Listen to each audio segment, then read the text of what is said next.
Glória a Deus. Amém? Os irmãos podem sentar.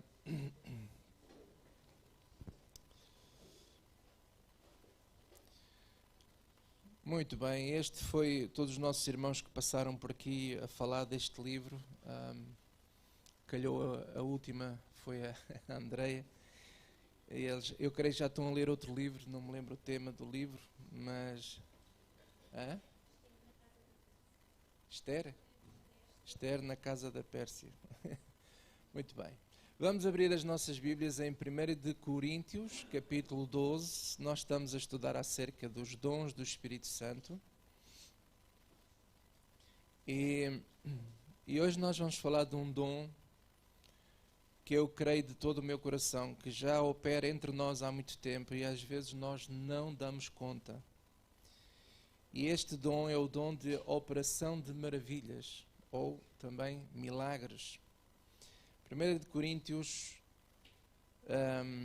12, versículo 7, diz assim: Mas a manifestação do Espírito, está-se a referir ao Espírito Santo, é dada a cada um para o que for útil. Eu gosto imenso desta frase. Esta frase diz tanta coisa.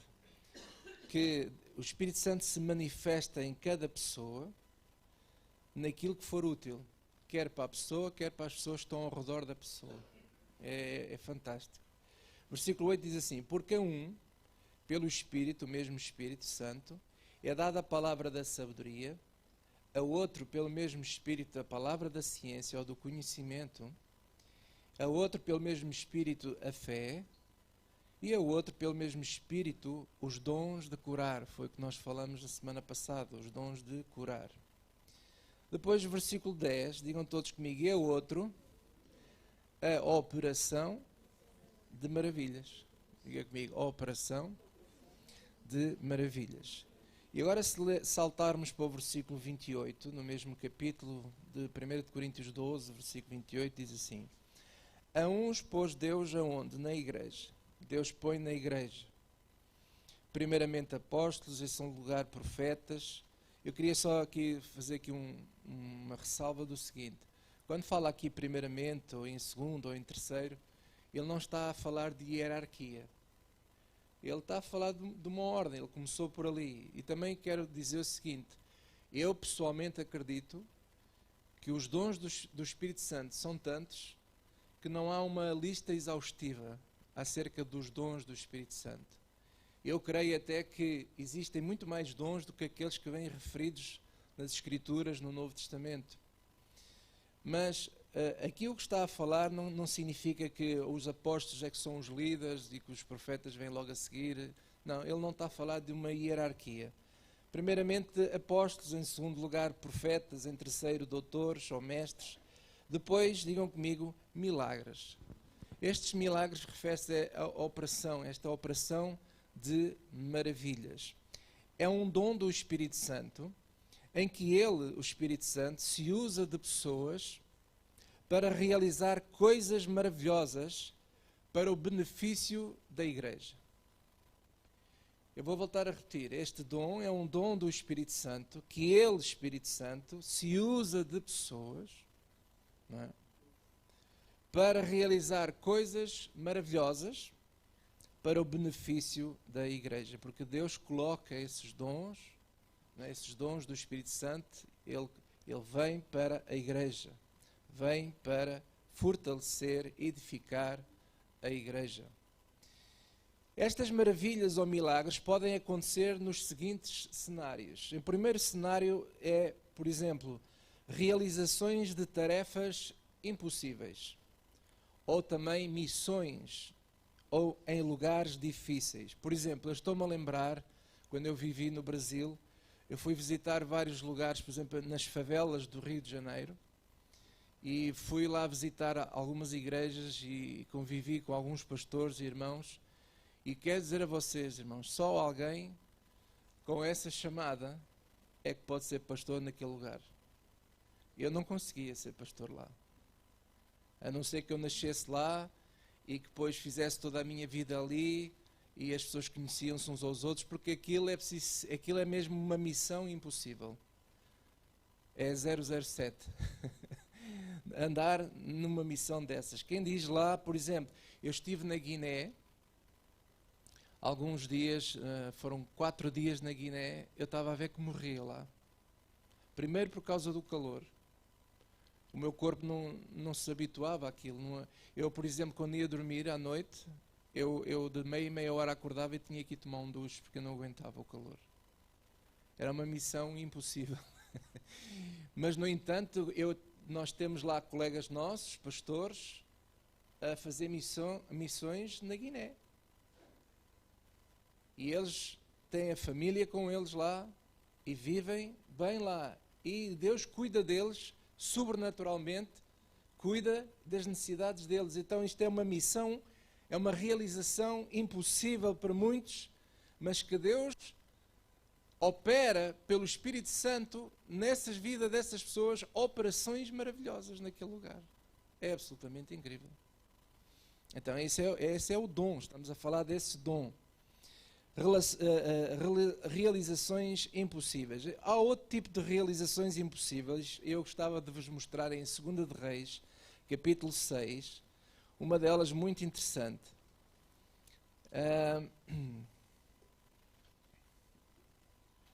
Alguns vão dizer assim, mas no Velho Testamento não havia igreja, se os dons é para a igreja, você agora vai dar um exemplo do Velho Testamento. Não, é que a igreja, Deus considera a igreja judeus e gentios, e a igreja sempre foi considerada a igreja há muito tempo antes até de Cristo se manifestar na pessoa de Jesus. Porque, por exemplo, David tem salmos em que ele diz que se alegra na congregação dos justos. Mas, de qualquer maneira, o que eu quero aqui referir é esta maravilha, esta realização incrível em 2 de Reis, capítulo 6, versículo 1. Disseram os filhos dos profetas a Eliseu. Eliseu era o profeta. Eis que o lugar em que habitamos, diante da tua face, nos é estreito, isto é pequeno, é apertado. Olhe para mim só para explicar o seguinte. Estes filhos dos profetas têm a ver com uma escola, não é? Que acreditamos e acredita-se pela Escritura que Eliseu tomava conta, digamos assim, de uma escola de profetas, de ensino. Ele ensinava e havia os filhos dos profetas. E eles estavam num lugar, mas o lugar estava já pequeno, apertado, porque cada vez havia mais pessoas nessa escola, é o que indica nas Escrituras, é o que nos dá a entender. E então alguém teve uma ideia, versículo 2, vamos, pois, até ao Jordão e tomemos de lá cada um de nós uma viga e façamo-nos ali um lugar para habitar ali. E disse ele, ide. E disse um daqueles moços, olha, vem connosco, serve-te de ires com os teus servos. E ele disse, então eu irei. Ele ao princípio não queria ir, mas depois ele foi. Versículo 4. Foi com eles e chegando eles ao Jordão, cortaram madeira. E sucedeu que derribando um deles uma viga, o ferro caiu na água. Isto é o ferro do machado. Não é? O machado tem assim um cabo em madeira e depois tem a parte do ferro, que é o machado. O ferro caiu na água e clamou e disse, ai meu Senhor, porque era emprestado. Ele ficou aflito. Não é? É uma situação. Ele supostamente, tudo indica que ele pediu o machado a alguém e estavam ali todos contentes a criar um lugar, um espaço maior, uma casa maior, trabalhando na madeira, e aquilo soltou-se e foi para dentro do rio, porque era no Rio Jordão. E agora a minha vida, estou feito. Está a ver, uma coisinha pequenina. Quantas vezes já aconteceu connosco coisas assim, não é? Ei, estraguei aqui, pedi emprestado isto e agora parti isto. Ai, que chatice. Bem, só que naquela altura não havia os supermercados cá hoje de comprar uma coisa nova. Nós temos que entender esta questão. Quando nós temos soluções, não precisamos deste dom de maravilhas para nos ajudar, porque se a solução está ali na farmácia, então vai à farmácia. A maravilha já está lá na farmácia à tua espera. Ou já está no supermercado, enfim. Mas ali não havia. Estamos a falar de muitos anos atrás, não é? E então, diz aqui assim no versículo 6, e disse o homem de Deus, o profeta, não é? O Eliseu, onde é que caiu? E mostrando ele o lugar, o profeta cortou um pau e o lançou ali naquele lugar onde, mais ou menos, caiu o ferro.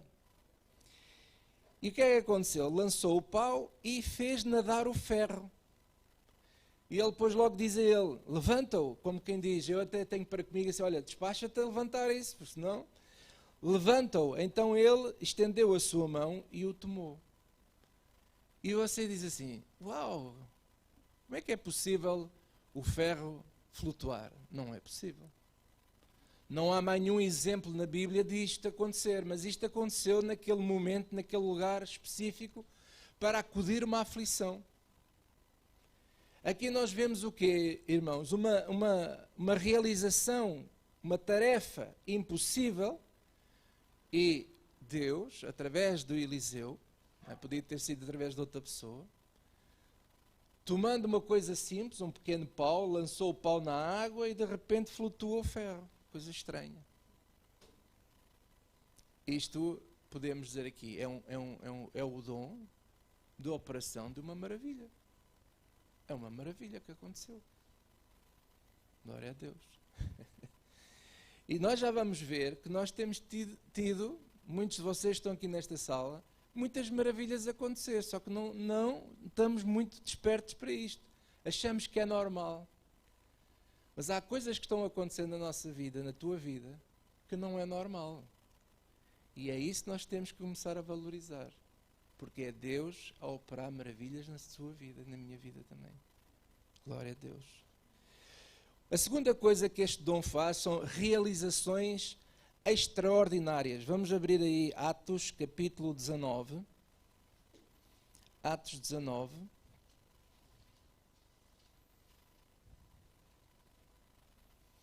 Versículo 11.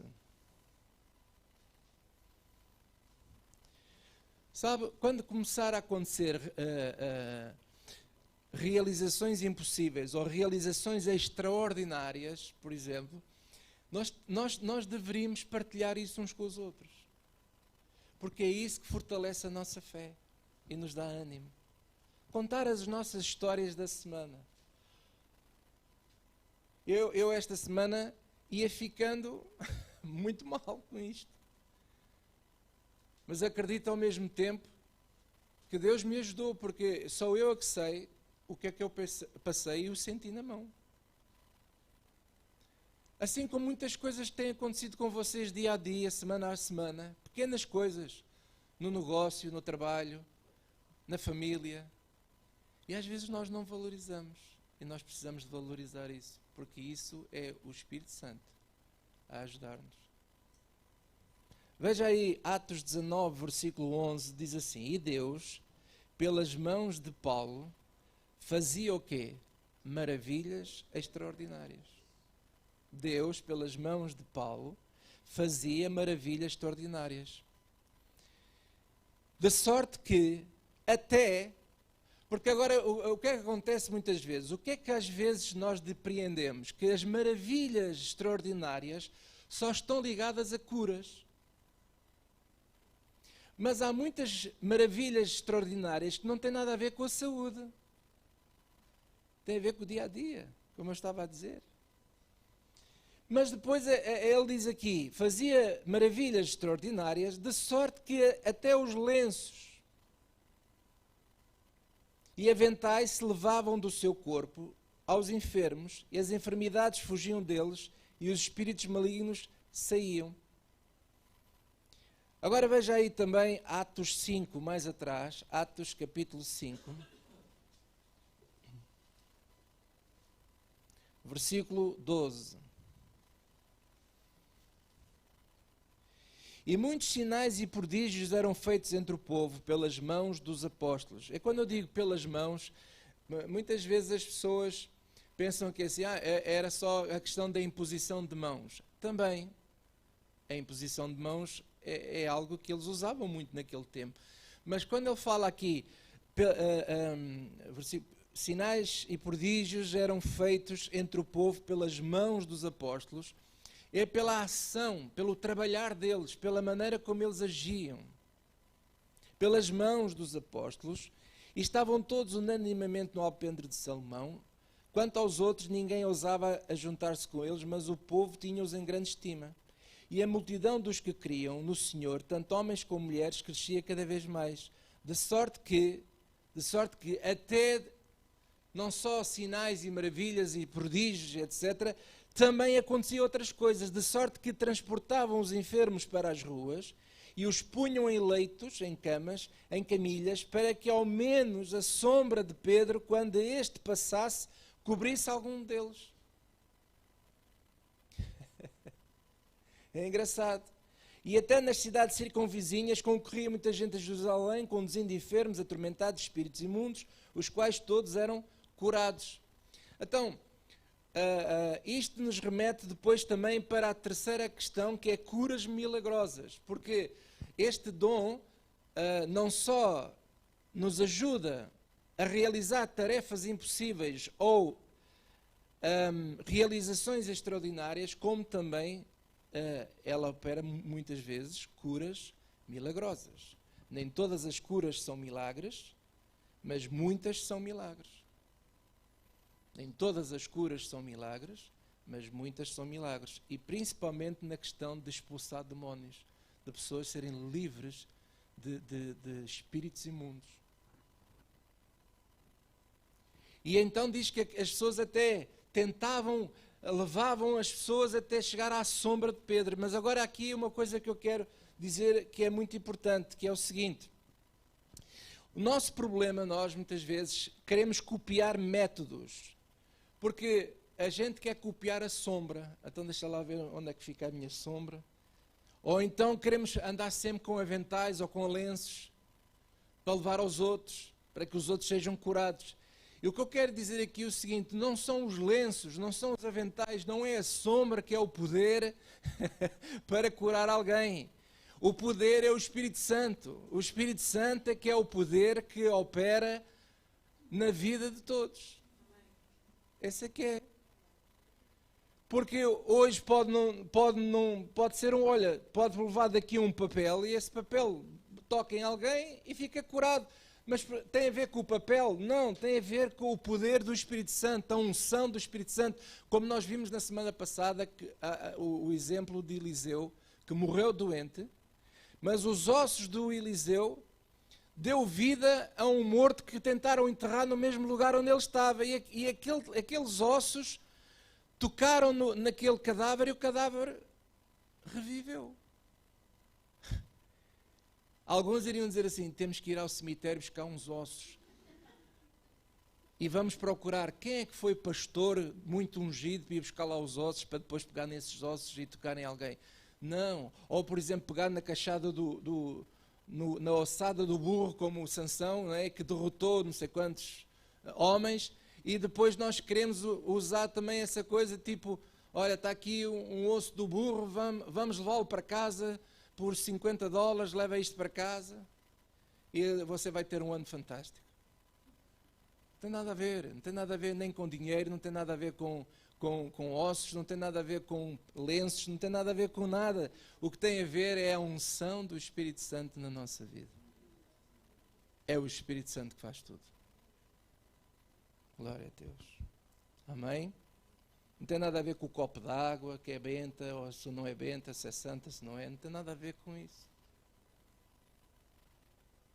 E nós muitas vezes nos focamos nos elementos e começamos a colocar fé em objetos. A nossa fé está em Cristo. É Cristo. Aleluia. Agora, por exemplo, dar aqui um exemplo de uma cura milagrosa. Atos 3, mais atrás, no versículo 1, diz assim: E Pedro e João subiram juntos ao templo à hora da oração, a nona, e era trazido um homem que desde o ventre da sua mãe era coxo, o qual todos os dias punham à porta do templo chamada Formosa, para pedir esmola aos que entravam. O qual, vendo Pedro e João que iam entrando no templo, pediu-lhes uma esmola. E Pedro e João, fitando os olhos nele, disse: Olha para nós. E olhou para eles, esperando receber deles alguma coisa. E disse Pedro: Não tenho prata nem ouro, mas o que eu tenho isso te dou. Em nome de Jesus, o Nazareno, levanta-te e anda. E foi o que aconteceu. Agora, assim, até ele não andava, É o que a Bíblia diz aqui, é que ele era coxo. Ele era coxo, só que ele ficou completamente curado.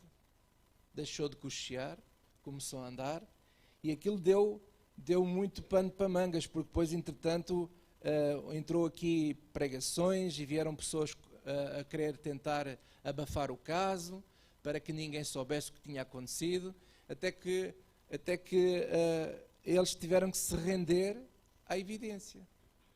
E este homem foi curado. Uma cura milagrosa. Foi de repente, foi assim, em poucos momentos. Amém? Então este dom é fantástico. Agora, a grande questão é o seguinte: o que é que eu tenho que fazer, o que é que nós temos de fazer para sermos usados nos dons do Espírito Santo? Bem, a primeira coisa é crer. Se nós temos dúvidas nos dons do Espírito Santo, normalmente, quem duvida, fica difícil alguém ser usado pelo Espírito Santo nos dons do Espírito Santo. Então nós precisamos de crer. Segundo, desejar. Não é só acreditar. Não, eu acredito nos dons, mas não, pronto, isso não é para mim e tal. Não, deseja. Precisamos de desejar. Por isso é que a Bíblia diz: procurai com zelo os melhores dons. E em terceiro lugar, e último aqui é muito importante, é o seguinte: o que é que eu tenho que fazer para ser usado pelo Espírito Santo nos dons? Viver da mutualidade. Paulo chama unidade do Espírito. Veja aí Efésios capítulo 4.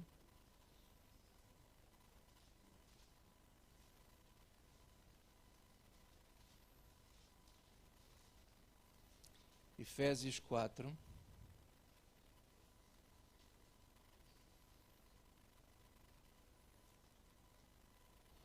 O versículo 1 diz assim: rogo-vos, pois, eu, o preso do Senhor, que andeis como é digno da vocação com que fostes chamados. Portanto, todos nós temos uma vocação. Fomos chamados.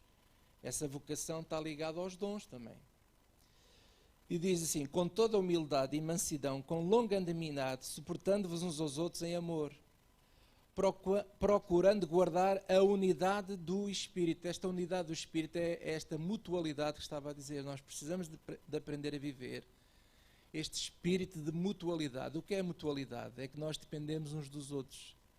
É eu ajudar uns, eu ajudo vocês, vocês ajudam-me a mim. Isso é ser igreja. É a unidade do Espírito. Pelo vínculo da paz. É o amor e a paz que fortalece este vínculo desta mutualidade entre nós. Depois diz assim, versículo 4: porque há um só corpo, um só Espírito, como também fostes chamados em uma só esperança da vossa vocação, um só Senhor, uma só fé, um só batismo, um só Deus e Pai de todos, o qual é sobre todos e por todos e em todos. Mas a graça foi dada a cada um de nós segundo a medida do dom de Cristo.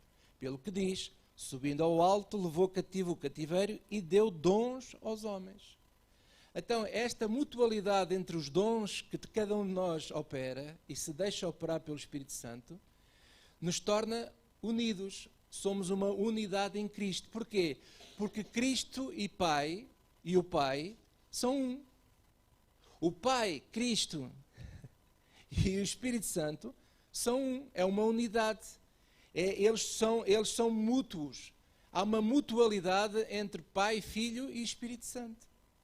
E que Ele passa por nós.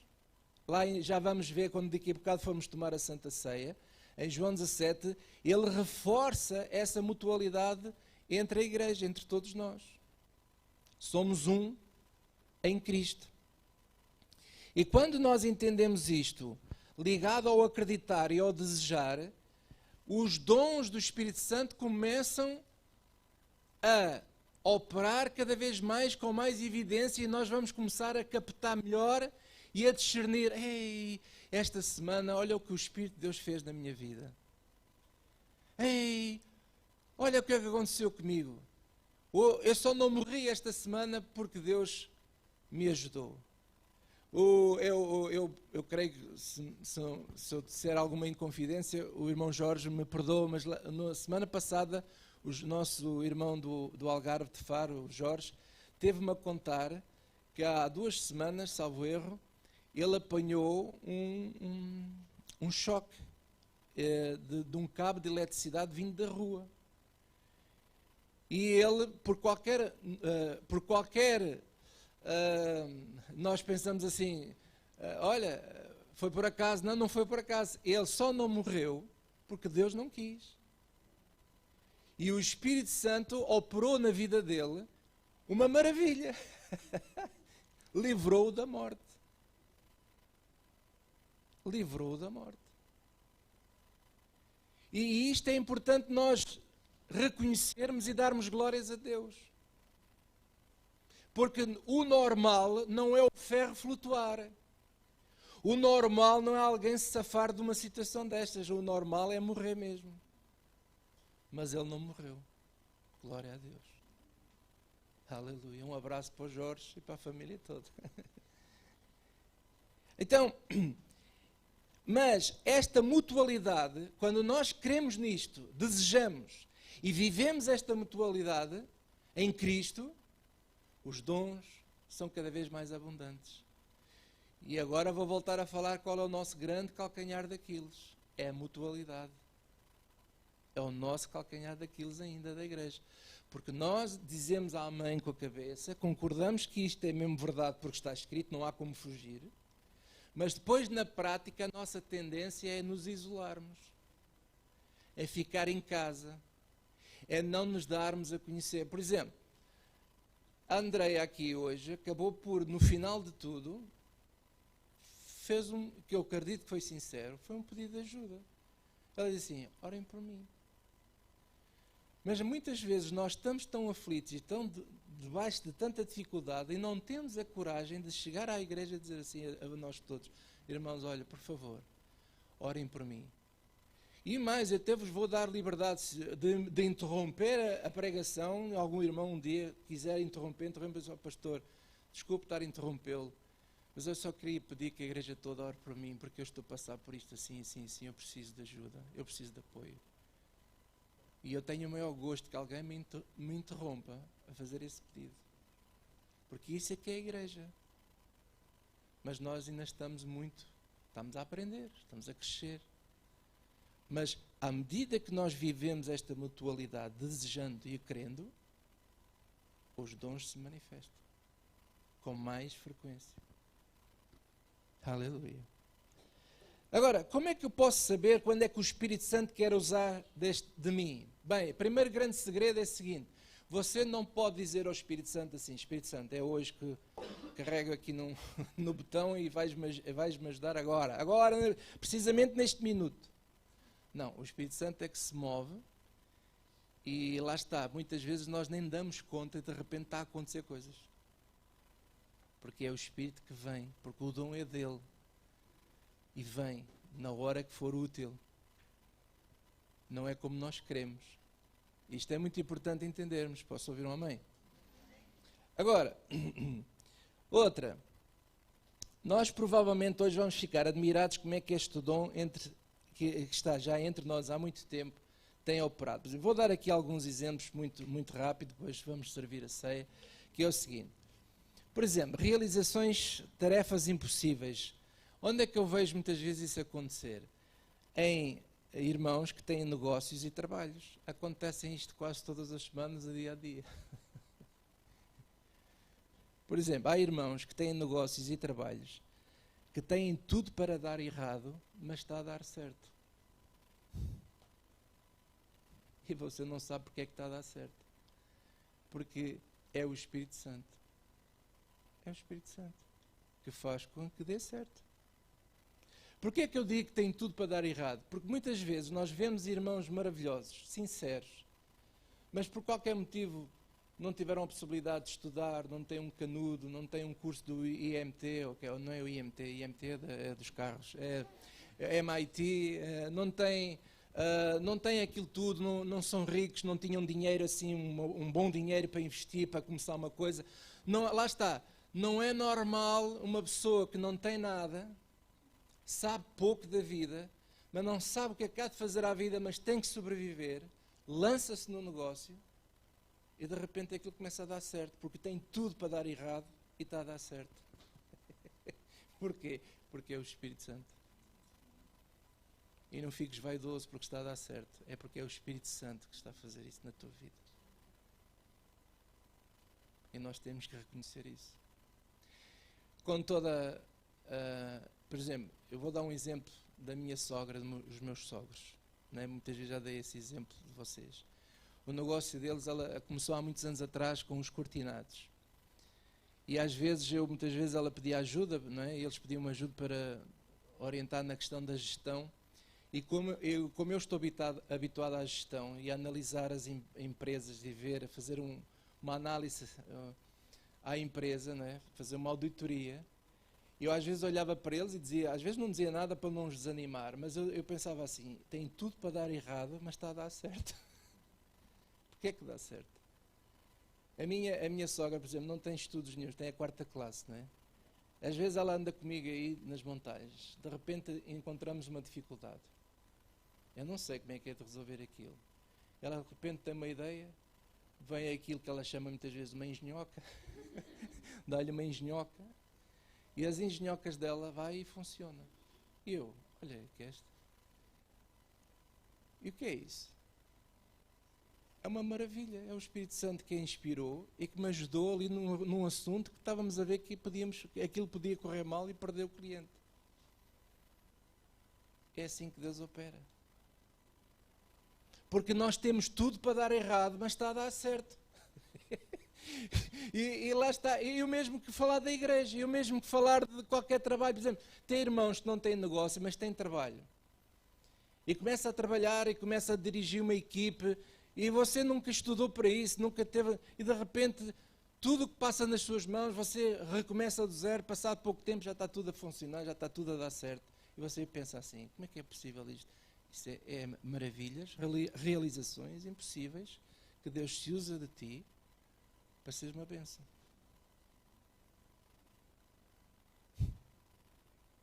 E o que é que eu tenho que fazer quando eu reconheço isso? Dar glórias a Deus e mais nada.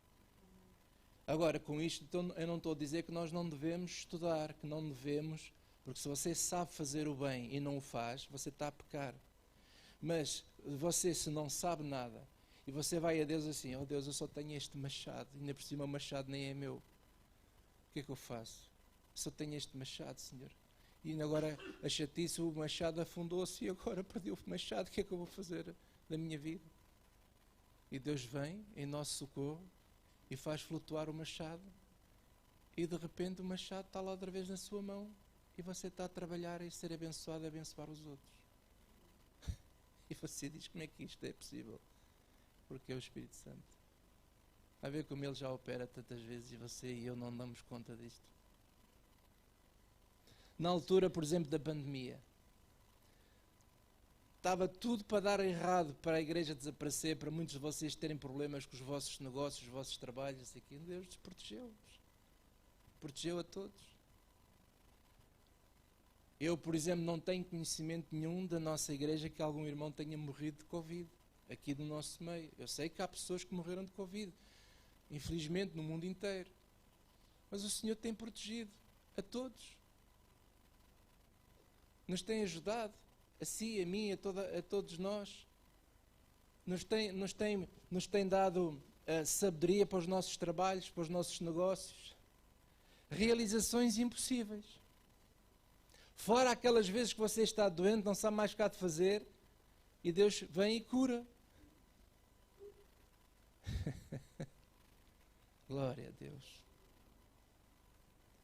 E por último, eu estava-me a lembrar destas tarefas impossíveis. Por exemplo, fala-se muito pouco do José do Egito. Ele conseguiu, dá-me a entender que ele não tinha muita instrução. O que ele sabia, ele aprendeu dos seus pais. Muito novo foi cativo, foi levado como escravo. Ele não tinha não parece que tivesse estudado em algum sítio ou que soubesse muita coisa, mas ele foi usado por Deus para livrar nações da fome. Isso é uma realização impossível. Era impossível porque ninguém conseguia resolver aquilo se não fosse alguém dotado de dom divino.